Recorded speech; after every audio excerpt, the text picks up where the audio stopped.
Muy buenos días, queridos hermanos. Pues llegamos ya al domingo 6 de abril, que iniciamos la semana quinta de tiempo ordinario. Ya estamos al final. La próxima semana estaremos ya empezando la Semana Santa. Pues vamos a vivir con mucha intensidad esta quinta semana de Cuaresma. Y fíjense, con las lecturas que tiene hoy son muy ad hoc, son muy justas para poder medirnos nosotros qué tanto hemos avanzado en esta Cuaresma. Sean bienvenidos a este su rincón del diácono y vamos a empezar a meditar la palabra porque es importantísimo y tiene mucho que reflexionar estas tres lecturas. La primera lectura es del profeta Isaías, capítulo 3, versículos del 16 al 21. Nos presenta, obviamente siempre las lecturas de la primera lectura son del Antiguo Testamento, o sea, son del pasado, pero sobre todo el día de hoy nos invita a reflexionar cómo vivimos el pasado, cómo volteamos nuestra mirada al pasado, cuál es nuestra actitud hacia ese pasado, porque podemos confundirnos. Dice, no recuerden lo pasado ni piensen en lo antiguo, yo voy a realizar algo nuevo. Acuérdense que la palabra de Dios está escrita por hombres inspirados por Dios, pero con género literario y de acuerdo al momento en el que estén viviendo, porque cuando pasan, que de hecho aquí recuerda el paso por el Éxodo y el paso por el Mar Rojo, por el río Jordán, y el Señor les dice que se lleven una piedra, cada tribu, cada una de las 12 tribus se lleven una piedra sacada de ahí donde acaban de cruzar el camino seco que el Señor abrió, para que cuando sus hijos les pregunten por qué tienen esa piedra ahí, ellos le expliquen toda la maravilla que hizo el Señor. O sea, no se trata de olvidar propiamente el pasado, se trata de no quedarte atorado en el pasado y verlo, como dice el Papa Francisco, con una memoria agradecida.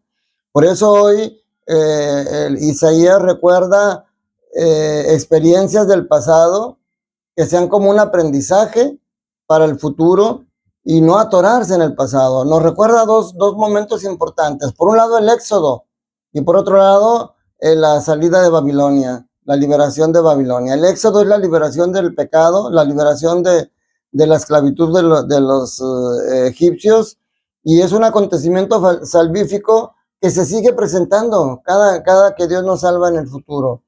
En ese momento el Señor tuvo que abrir, dice ahora el profeta Isaías, el Señor que abrió caminos en el mar, ahora abrirá caminos en el desierto.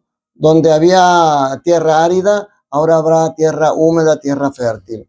Y esa es la manera como tenemos que ver el pasado, no como una nostalgia, no como una carga, sino como una esperanza de que lo que Dios hizo en el pasado lo puede seguir, lo sigue haciendo hoy y lo sigue haciendo y lo seguirá haciendo en el futuro. Abrirá caminos. Cuando tú sientes que ya no hay salida en el problema que tienes, así como Dios abrió el mar, así como Dios abrió el río Jordán, así como Dios abrió caminos en el desierto, así va a abrir la puerta para que salgas tú de esa situación sin desfallecer.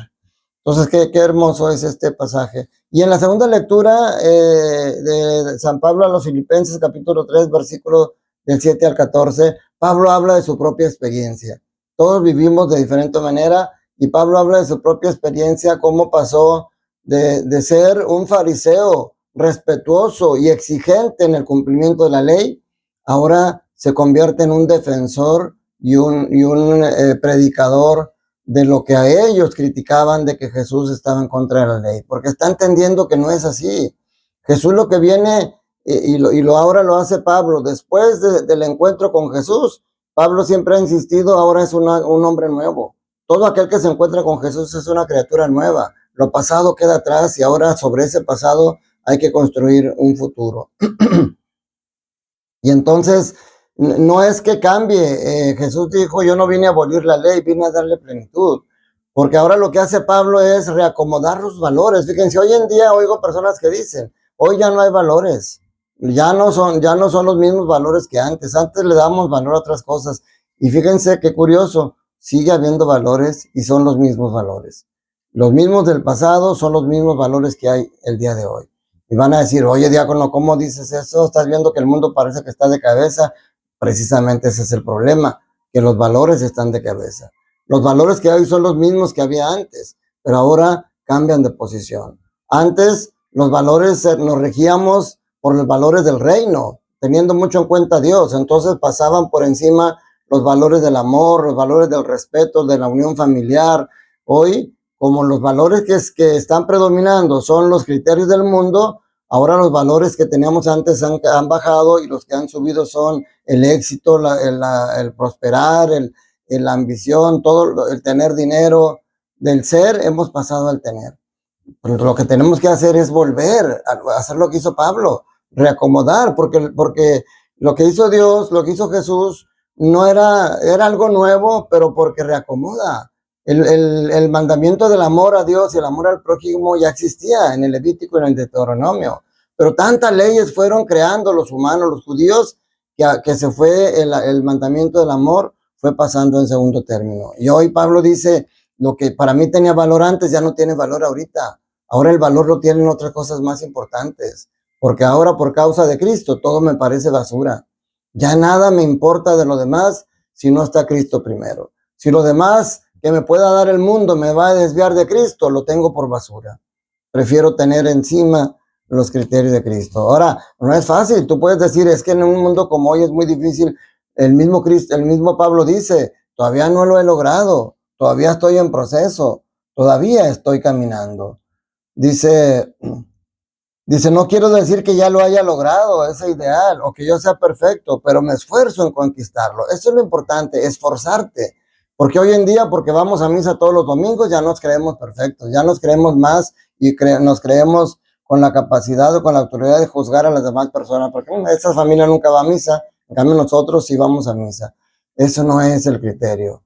El criterio es realmente que seamos una persona nueva en Cristo Jesús. Y de hecho el Evangelio de Juan, capítulo 8, versículos del 1 al 11 que vemos el día de hoy, nos habla de eso, porque le presentan a Jesús a una mujer pecadora, a una mujer adúltera, y son unos hipócritas, porque no se la llevan a Jesús para que la juzgue, se la llevan para que la condene. Ellos ya tienen el juicio, ellos ya tienen la sentencia, solamente quieren que Jesús la diga, para entonces poder ellos ahora juzgar a Jesús. Pero fíjense qué interesante, qué inteligente. Obviamente, mucho más que ellos es Jesús. Y esto, cuidado, porque hoy ocurre también. Fíjense, personas de Dios, que por oficio son personas cercanas a Dios, como los escribas y los fariseos, ellos que son cercanos a Dios y son personas de Dios, están muy prontos para acusar, juzgar y condenar a una persona. En cambio, Jesús, que no es una persona cercana a Dios, que es Dios mismo, que es hijo de Dios, está con una actitud compasiva, dispuesto a perdonar. Nosotros hoy es lo que hacemos, somos de iglesia, somos de Dios y juzgamos a los demás, a los que no son de iglesia y que no son de Dios. Eso es algo que nos viene hoy a enseñar Jesús, cómo los acusadores llevan a esta mujer y se la ponen ante Jesús para que Jesús la condene. ¿Y qué es lo que hace Jesús? Se agacha y se pone a escribir. Con el dedo, esto es importante, con el dedo se pone a escribir en la tierra. Cuando llegan los acusadores, obviamente toda la gente que venía con él, ya venían con piedras en mano. Y la mirada estaba puesta en la mujer. La mirada estaba puesta en la pecadora. La mirada puesta en el pecado. Porque eso es lo que les digo siempre. El diablo conoce tu nombre, pero te llama por tu pecado. Quiere que tengas la atención fija en el pecado. Jesús conoce tu pecado, pero te llama por tu nombre. Y eso se representa aquí. Las personas con piedra en mano, con la mirada puesta en la mujer pecadora. Pero como Jesús se tarda y está agachado escribiendo, desvía la mirada. Fíjense qué interesante. Desvía la atención y ahora la gente ya no está viendo a la mujer pecadora. Ahora está viendo a Jesús. Y eso es bien importante. Cuando tú quieras juzgar, no mires primero a la persona que vas a juzgar. Voltea tu mirada hacia Jesús y piensa cómo lo juzgaría Jesús. ¿Qué haría Jesús? La gente insiste, entonces Jesús se levanta. Fíjense el proceso de tener la mirada puesta en la pecadora, desviar la mirada hacia Jesús. Ahora cuando Jesús responde y dice, aquel que esté libre de pecado que tire la primera piedra, ahora desvía la mirada hacia ellos, hacia los acusadores, que ahora de acusadores se convierten en acusados. Pero antes de que se me pase, Jesús estaba con el dedo escribiendo en el suelo, porque estaban juzgando a alguien que quebrantó la ley. La ley fue escrita por Dios, por el dedo de Dios, en tablas, en piedras, en tablas de piedra. Ahora con el dedo de Dios, que es Jesús, escribe. ¿Qué está diciendo? Que está reescribiendo la ley, no cambiándola, dándole el sentido que debe tener, que es el del amor y el de la misericordia. Y entonces ahora esos acusadores se convierten en acusados, porque al decirles el que esté libre de pecado que tire la primera piedra, los obliga a entrar su mirada en ellos y reconocer su pecado. Por eso dice que se fueron alejando, empezando por los más ancianos, porque en aquellos tiempos un anciano era respetado por su sabiduría. Y estos ancianos, aquí sí, sabiamente reconocen que son pecadores y no se atreven a lanzar la piedra, la tiran al suelo y se alejan.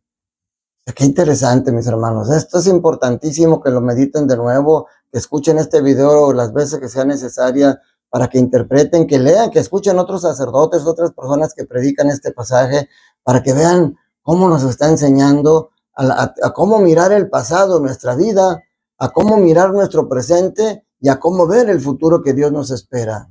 Cómo actuaríamos, cómo actuamos con el criterio de la ley, con el criterio del amor que Jesús viene a dar. Porque ahora todas las demás personas, fíjense cómo fue el proceso, la mirada puesta en la pecadora, después la mirada puesta en Jesús y luego la mirada puesta en ellos mismos, reconociéndose pecadores. ¿Cómo voy a condenar a un hermano si yo mismo me consideraría culpable a los ojos de Dios? No es posible. Tenemos que actuar con el amor y con la misericordia de Jesús.